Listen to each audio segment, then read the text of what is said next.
Namaste, everyone, and welcome to Anchor the Light. I know a lot of you have mentioned that it's been a few weeks. Well, I've been traveling, been teaching, and you probably see the post. That's why I posted them to just give you an idea that I'm not sitting on my butt doing nothing. Just serving others the best I can. And, normally if I can squeeze it in, I would have. But in this case, the retreats are we start at 6 o'clock in the morning, 7 o'clock in the morning, all the way to 11 o'clock. Every single day, so kind of tight. Anyway, before we start, let's ask for blessings. To the Divine Supreme God, Divine Father, Divine Mother, to all the spiritual elders, holy masters, to all the saints of all traditions, archangels, holy angels, and spiritual helpers. Personally, to my teacher, Master Tuakok Sui Mahagu Jumailing, we thank you for divine light, divine love. Thank you for your compassionate, purifying light, and soothing, healing energy. We thank you in full faith, and so it is. All right, so... we had a fantastic retreat, and you probably saw it on the post. My dear friend and colleague, Master Hector, we had a blast. It was fun with lots of laughter. He's like a funny dude, and a lot of cosmic teachings, I guess, if you will. And I'll share whatever I can here with you also. Now, we're approaching the 3 most powerful full moons of the year. In fact, tonight, California time, at 7 p.m., I just want to mention that before you guys space out. 7 p.m. California time. You guys do the conversions. It's going to be the full moon of Aries, the first of 3 most powerful full moons. And the question is, why do you want to meditate during the full moon? You want to take advantage of so much spiritual energy coming in to accelerate your spiritual development. That's the bottom line. And it's purification or preparation, which is this month's full moon. Next month is the peak. The full moon of Wesak, the most powerful moon of the year, where, according to one astrologer, meditating at that time, it's like meditating every single day for a month. That's a lot. That's lots of energy. So if you're lazy, you know which ones to catch. The one after, which is full moon of Gemini, is the distribution of energy. So this is to prepare so our channels can handle it. Next month is the downpour of energy, and the following month is the distribution. Of course, energy is flowing through anyway. It's just that's the focus of the practice. This is to prepare. Next month is to receive. Next month is to share. All right? Now, that said, what we're doing is the 7-day purification, which is to prepare you, essentially, even more for Wesak. That happens 7 days prior to the Wesak festival. Okay? And one of the things that we really focus on there is the teaching of the Buddha on the Eightfold Path. The Eightfold Path is essentially lessons for life. There's right viewpoint, right thought, right speech, right action, right livelihood, right oneness, right focus, right concentration, right oneness, right awareness. So these Eightfold teachings are something that, regardless of your religion, is how the soul evolves as you practice it. Okay? I just want to pick one that a lot of you have heard of. The Buddha said, before you speak, let your words pass through 3 gates. Essentially, will the 3 doors open? Would it pass? Number 1, is it true? Is it necessary? Is it kind or uplifting? All right? So again, before you say something to someone, is it true? Is it necessary? Is it kind? Now, most people, they just say, yeah, it's true, man. You're a jerk. You're good for nothing, piece of whatever. Okay, that might be true. The question is it necessary? Will you gain anything? Would that person gain anything? Would the world gain anything by opening your big mouth? Or is just like, I like to say it because I want to get even. So you violate the third one, which is it kind? Oftentimes, this right speech starts off with right thought. And right thought starts with right viewpoint.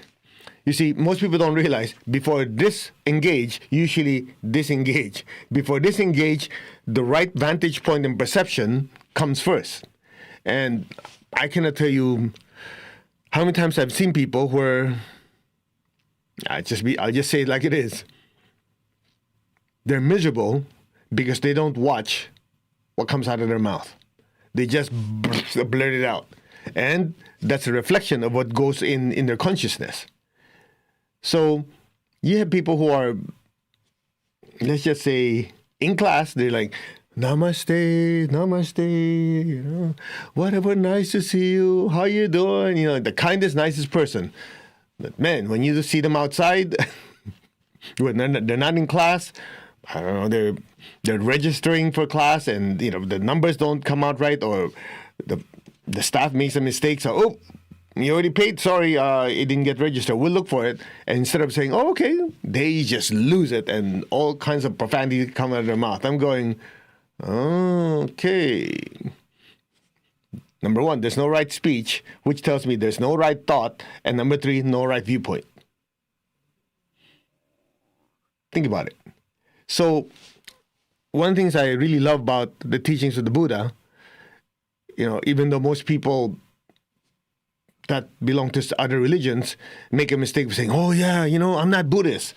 Let me start off with saying the Buddha wasn't a Buddhist. Just like Jesus wasn't a Christian. People start to put labels on these great teachers. These great souls are beyond religion. And that's one thing that we were sharing this retreat is like the teacher is beyond religion. A religion is a conglomeration of thoughts and ideas, concepts that are put together by who? Humans. Right? And of course, they are based on the teachings of these great souls, and people decided to make God in their own image. I know some of you are pretty upset about this, but ask me if I care. It is what it is. Why do you think most people fight over religion? Because they're basically saying, hey, my concept of God and your concept of God don't jive. Hello, first of all, does God care? It's our perception. Okay, so let's get that out of the way. If you can't handle it, well, you heard me say it before, find another teacher. But the Buddha was not a Buddhist. He did not say, hey, I am a Buddhist, so I have to do this. No, he taught the way he taught for the upliftment of humanity. Make sense? So the Eightfold Path, which is super, super powerful, I think if everybody in the world knew the Eightfold Path and make it part of school, life would be different. So right viewpoint, which is the right vantage point. Are you looking at it from the viewpoint of a person who's always angry and upset? Or are you looking at it from the viewpoint of I'm the soul, everybody's learning and growing? That's one way to look at it. So the viewpoint will determine how you think and how you talk. And of course, the next one is right action. And during the 7-day purification, we'll go through that in depth. Okay? But just to put things in proper perspective, when it comes to right speech, you don't like what the person does. You don't like what a person wears. You ask yourself, okay, let's say this person is wearing an ugly shirt or ugly dress. Well, first of all, ugly is based on your viewpoint, right? So first thing you need to question, is my viewpoint correct? And oftentimes we just think we're right, we'll never make mistakes. So before you blurt anything, you say, wait, that's an ugly shirt. It's inappropriate. Based on what? Based on my perception? Based on the setting? What is it? Most people just by asking, inquiring, that's a proper term, inquiring within that viewpoint, that person will already step back and observe the situation as the soul. And from there, that inquiry causes the person to think, to have right thought, to go, that's an ugly shirt. Is it because I don't like it? Is it because I'd never wear it? And first of all, is it doing any harm to anyone? No. So is it really necessary for me to say anything? And if I'm not going to say anything, well, that took care of that. But if I'm supposed to say something, let's say the person's wearing an inappropriate shirt. I'll just say it's a meditation and the person says, what the effing thing is happening tonight? I'm just putting it out there just to have something extreme. And obviously it's inappropriate, right? It's inappropriate, dropping F-bombs. That's not really a place where your person's trying to have inner peace and you have what the F, whatever, right? Okay. So it's true. Now, is it necessary for you to say something? For the good of the rest, it is. And maybe the person is just oblivious. They don't know, just put a shirt on and for them it's common, like it's right language.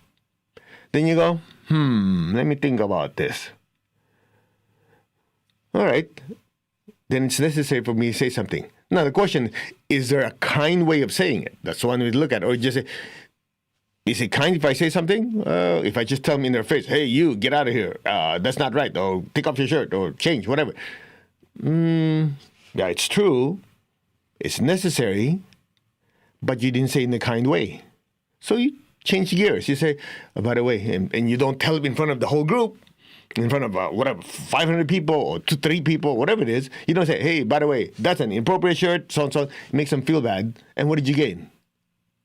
Stroking your ego, basically, of how powerful you are. Well, what if there's a way you go, okay, is it true? Yeah. Really, that's inappropriate. Is it necessary for you to say something? Yes, for his or her sake and the rest of the people. Is there a way for me to say this kindly? Okay, Jack, whatever his name is, come on, can I talk to you for a second? You know, this is a meditation class, and people are talking about spirituality and all. I know, you have your viewpoint on life, and everybody has the right to think and feel and act the way they do. Is there a way for you to kind of change your shirt or cover it up, whatever, or because it's kind of inappropriate? You know what I mean? And if the person is generally a good person, they're going to say, oh yeah, I'm sorry, man. I mean, for me, it's no big deal, but I can understand why. So that tells you that person didn't try do it on purpose or trying to make a fuss about it. And from there, it's just like you do it kindly. And then most people, if they're going to join a meditation class, usually they won't make a big fuss. But let's say they do.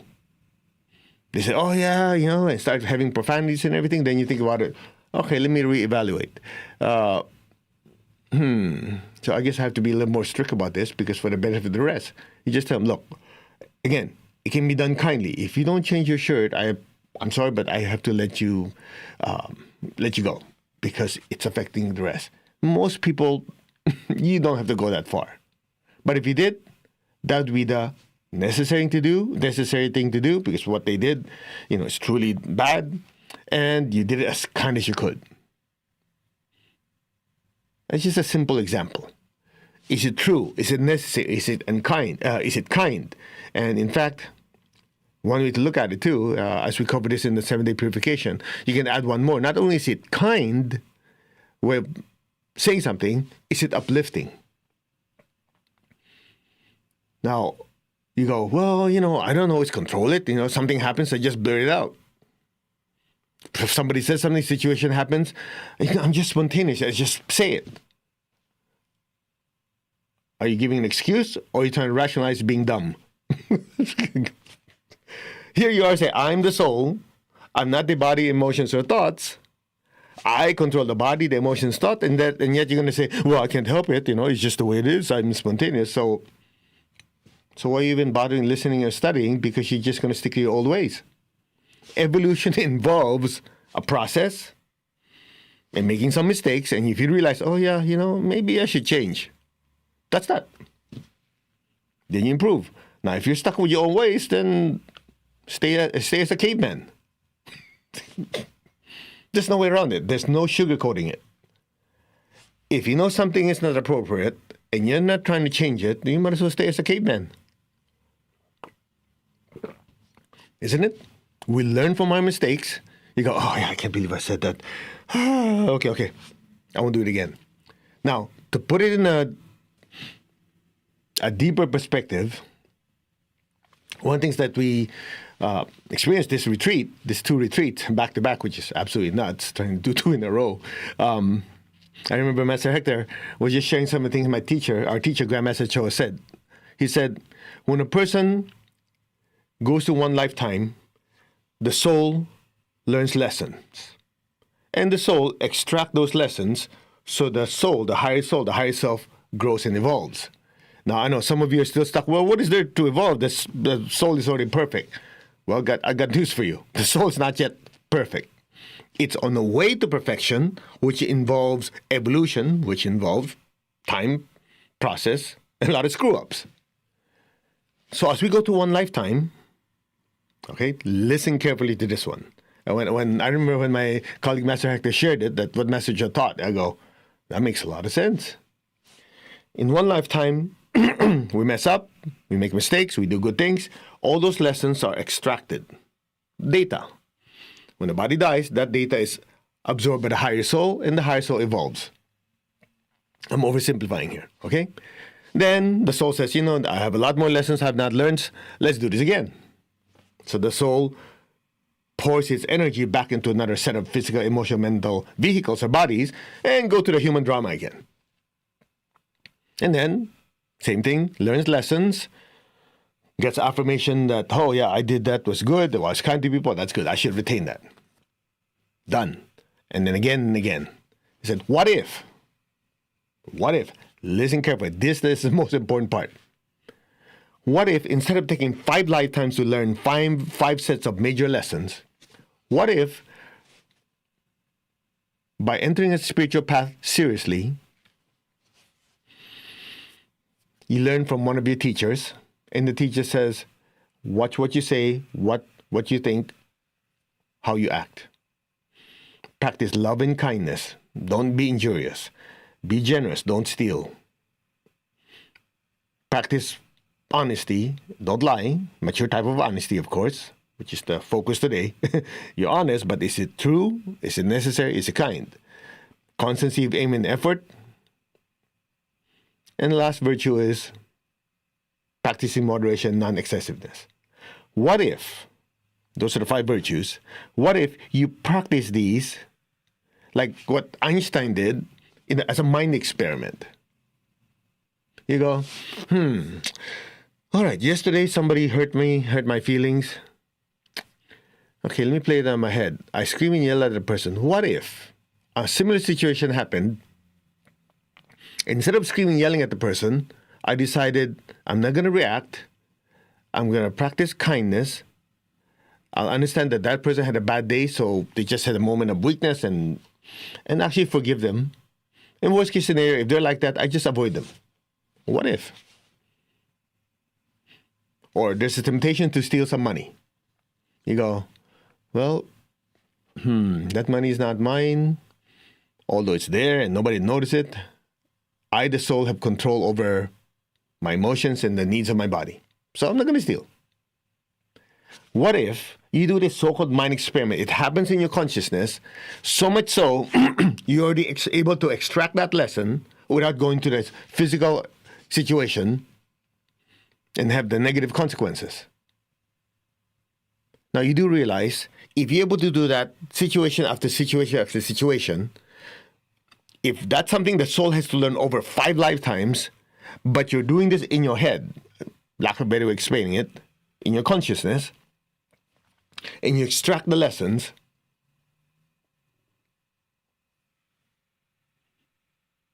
would you have gained more ground in 1 lifetime than in 5? Not to mention a positive benefit of that, and every time we learn a lesson, the spiritual connection gets wider. So, the ordinary person, in order to upload the lessons to their higher self, the body has to die first. But in your case, as you're learning the lessons and the pipeline's getting bigger, it's just like the bandwidth going from dial-up to broadband to super high speed while you're doing it. Would you call that spiritual acceleration? That's the difference of having teachings and no teachings. While everyday people, they just go through life, hit a wall, and say, okay, let's not do that again. Or, oh, this is the right path, go into it. It's a hit and miss. What if you have somebody to share with you and said, hey, by the way, I have this roadmap. These are the places that you avoid. These are the places you go into, and so on and so on. It's like a cheat sheet if you're a gamer.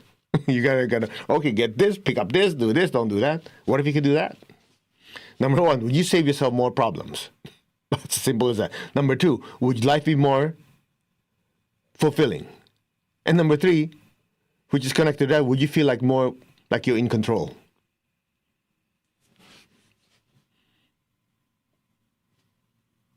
I remember when my colleague was talking about it, I go, that makes lots of sense. Why do you want to wait to experience a negative consequence when you can play it out in your head, Oh, if I beat up this guy, I go to jail, and then the family will be affected, and there'll be no income, and not to mention there'll be a record. I don't want that. Well, what if this person is nasty to me, I avoid them, or I practice kindness, and the consequence is different? Hey, I like that better.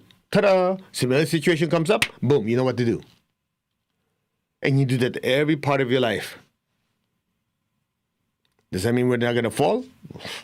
We all do. But what if you fell less? And the screw-ups we have, we learn from it quickly. Would your life be different? You're still evolving like everybody else, but you're evolving faster because the lessons are being learned minus the pain. In other words, you are able to extract the experience, the knowledge, without having going through the pain. Who in their right mind would say, I don't want that, I'd rather suffer?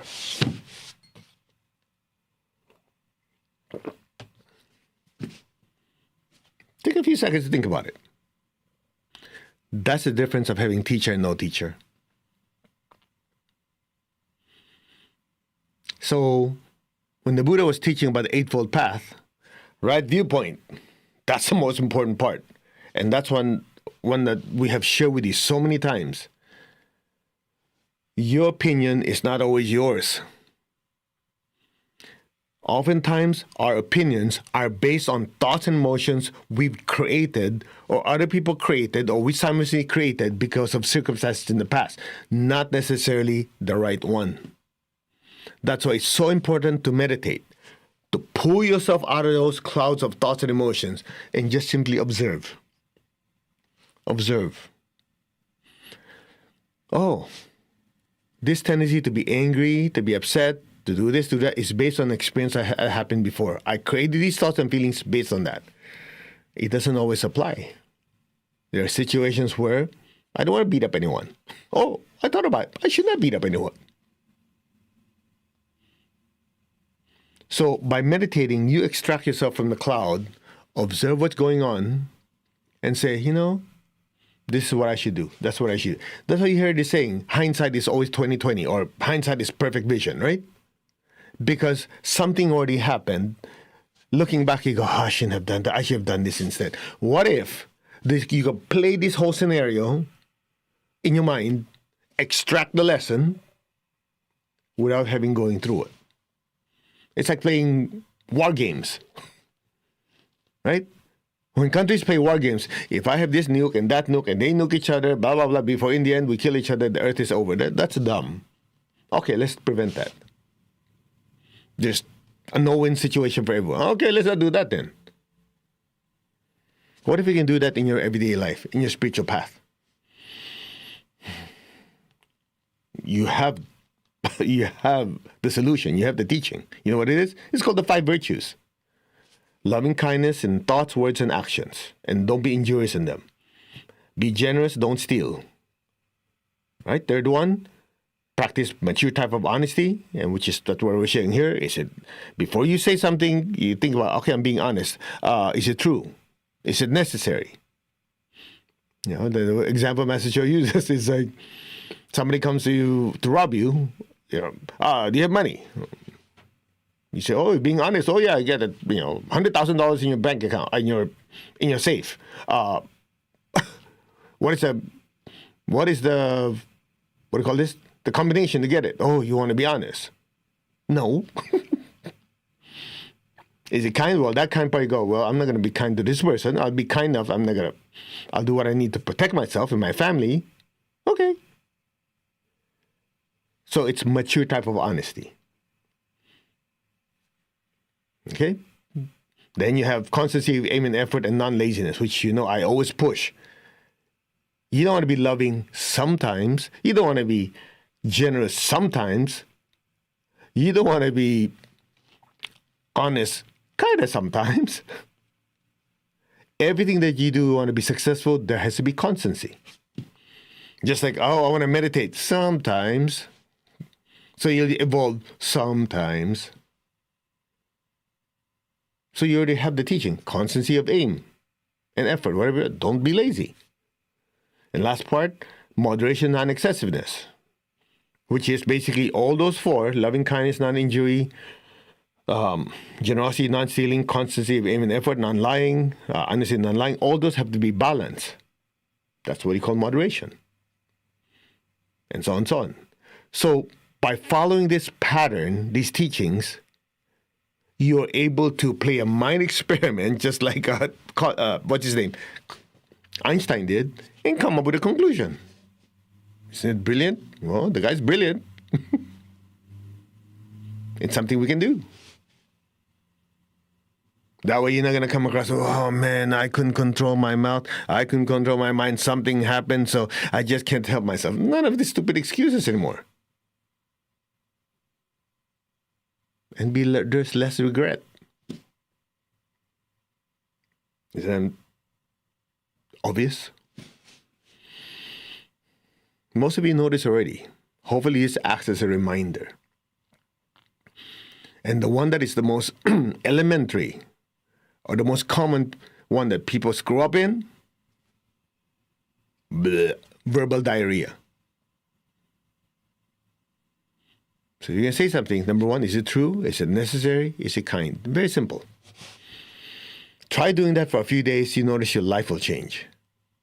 Otherwise, people just yak, and after, oh, I shouldn't have said that. Oh, I did that right. Oh, I didn't. You know the saying?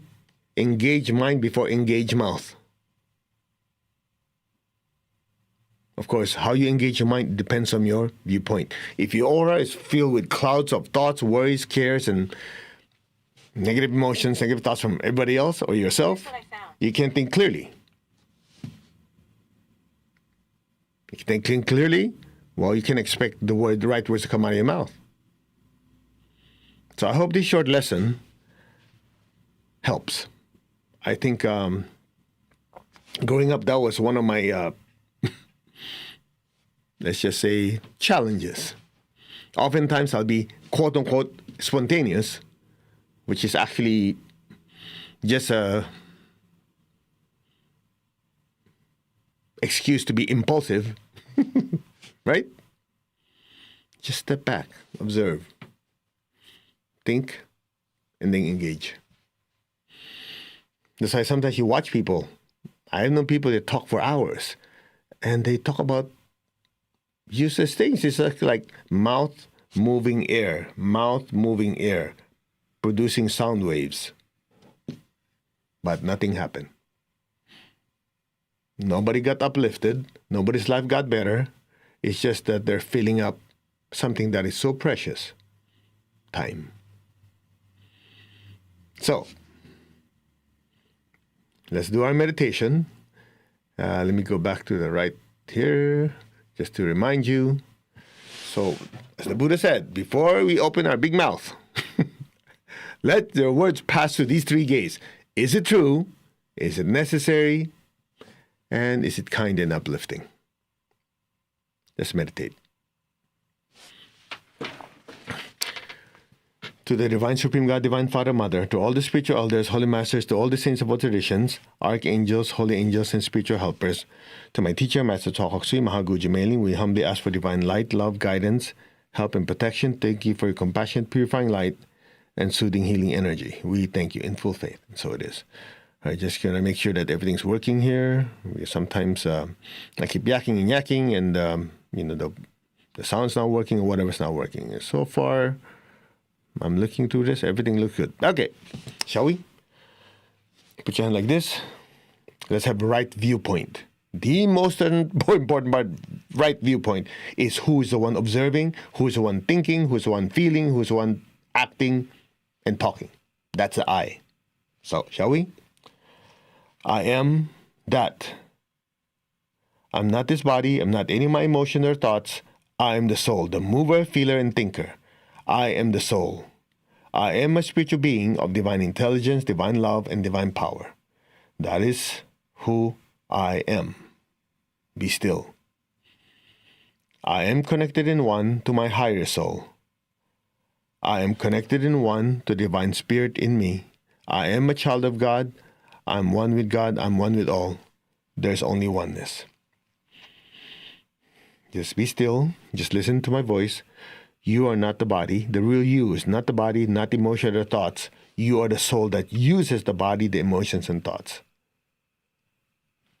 You are a spiritual being of divine intelligence that lets you regulate your thoughts and your mind. You are a spiritual being of divine love that lets you regulate your feelings and emotions. You are a spiritual being of power and will to regulate the movements and actions of your body. That is your true nature. You are the soul that moves the body, creates the feelings, creates the thoughts. Be still.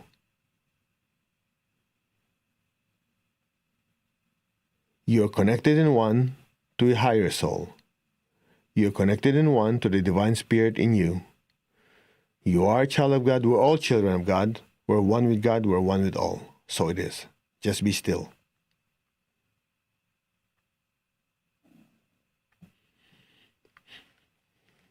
Now be aware of your heart, your hands. Imagine the earth in front of you. Repeat after me. Our hearts are one. Our souls are one. Our spirits are one. We will do the meditation Twin Hearts as taught to us by my teacher, Grandmaster Chokok Sui. Lord, make me an instrument of your peace. Wherever there's hatred anywhere in the world, let me sow unconditional love. Just be aware of your heart, be aware of your hands. Fill the earth with peace and with love. Where there's injury, let me sow pardon and forgiveness. Where there's doubt, let me sow faith. Where there's despair, let me sow hope. Let's just recall people we know going through challenging and difficult times in their life. Visualize their lives turning around. May they be blessed with hope and with faith and a better life. So be it. So be it.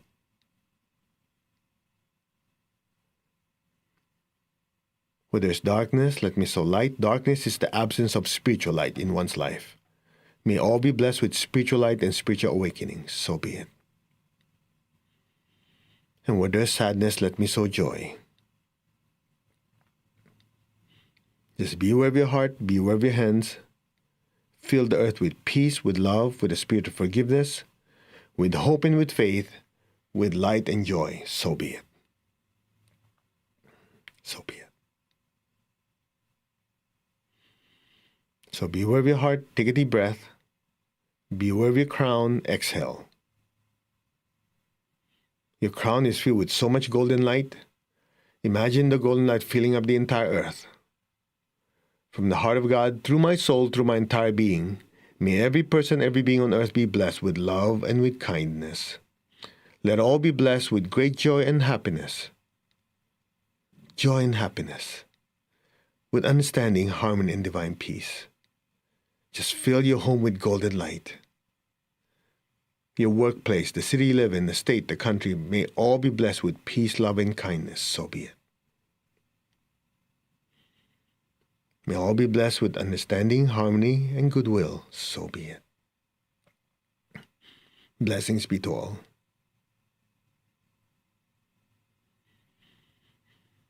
Now be aware of your heart, be aware of your crown simultaneously. Imagine this beautiful golden light from both your heart and crown just flowing out of your hands. Again, fill up your home. Fill up the people you love with golden light. The families and friends, your family and friends. Let the golden light spread to the city, the country, let it spread throughout the entire earth, both the inner world and the outer world. From the center of the heart of God, through my spirit, through my soul, through my entire being, may every person, every being on earth be blessed with love and with kindness. Let all be blessed with inner peace, inner healing, for so many right now, physical healing, emotional, mental, and spiritual healing, and financial healing. May all be blessed with understanding, harmony, goodwill, and the willingness to do good. So be it. May all be blessed. There's so many people suffering in the world in different countries like Iran, Ukraine, Venezuela, Colombia, Peru, countless cities. If you have a country in mind, just say it. May all these people in every continent be blessed with hope and with faith and a better life. So be it. May all be blessed with peace, love, and kindness. So be it. So be it, and so it is. Now, put your hands down. Imagine a brilliant light on your crown. Just be still. Be aware of the love within your heart. Send a stream of love from your heart up to the crown and into the golden light. Just be still and look at that brilliant light. Be still and listen. Om.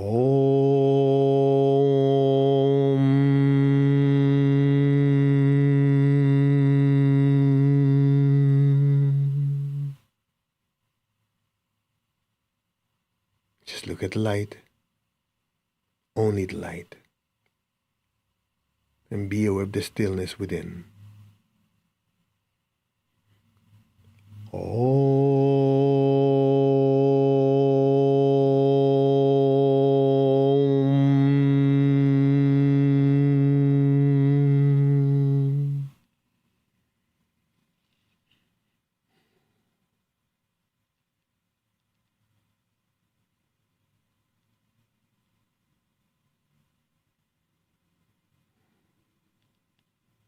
Be aware of the light. Be aware of the sweetness, simultaneously the stillness of that light. If you feel yourself being drawn into that light, or the light coming towards you, just merge with it and listen.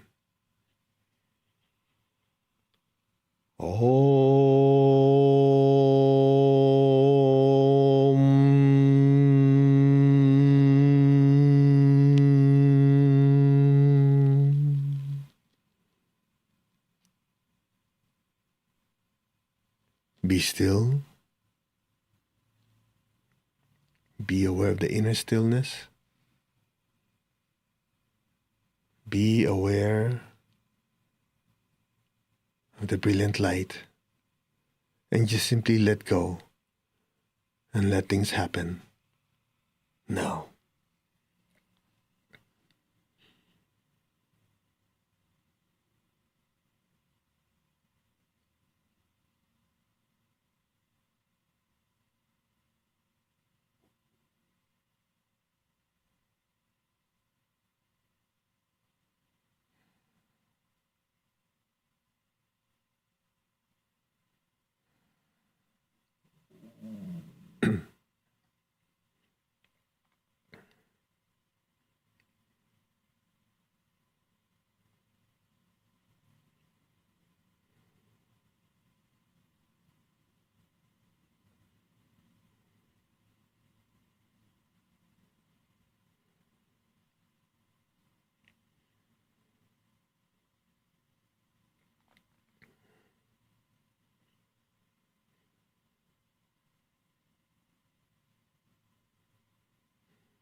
Gently, slowly, come back to your body.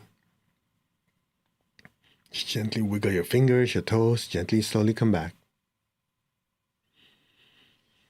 Raise your hands again in blessing position. Let's release the excess energies our body cannot absorb. And at the same time sharing the light, the love that we accumulated during the meditation. So picture the people you love in your life. Fill them with beautiful golden light. May all of them be blessed with good health, with happiness, with abundance and prosperity, and with spirituality. So be it. May all be blessed. So be it. Now be aware of your feet and the base of your spine. Put your golden light down to Mother Earth. And just repeat after me. Let our beloved Mother Earth be blessed with divine light, divine love, and divine power. Let our beloved Mother Earth be healed, regenerated, and revitalized. Blessings be to Mother Earth. So be it. To the Divine Supreme God, Divine Father, Mother, thank you. To all the spiritual elders, holy masters, to all the saints of all traditions, archangels, holy angels, and spiritual helpers. Personally, to my teacher, Master Chokhok Sui Mahaguji Mailing, we thank you for your blessings in full faith, and so it is. All right, thank you very much for joining me. I know, again, it's been a few weeks since we've had Anchor Light, and thank you very much for joining us again. Again, for the next 2 weeks, we'll be on point with Anchor Light. And just to give you an idea, I think 2 weeks from now, 2.5 weeks from now, I'm going to Italy for another retreat with my colleague, Master Hector. So it's just one of those boom, boom, boom, one after the other. And in the meantime, we'll do what we need to do.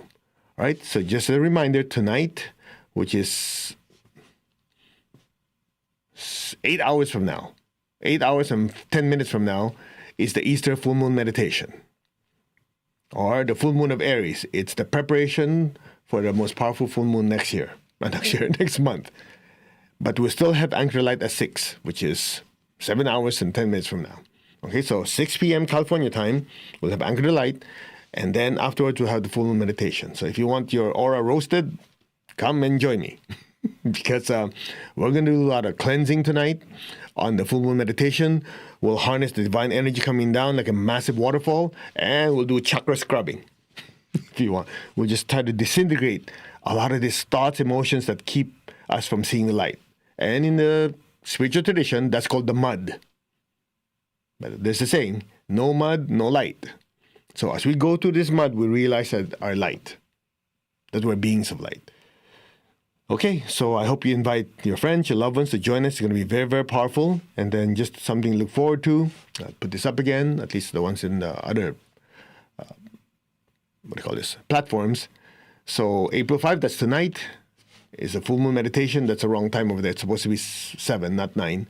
And next month is Wesak. And then June 3rd is the full moon of the Christ Festival, which is the distribution of energy. All right. Namaste, everyone. You all take care. And we will see you in 6 p.m. California time for Anchor the Light. Thank you again for joining us. God bless.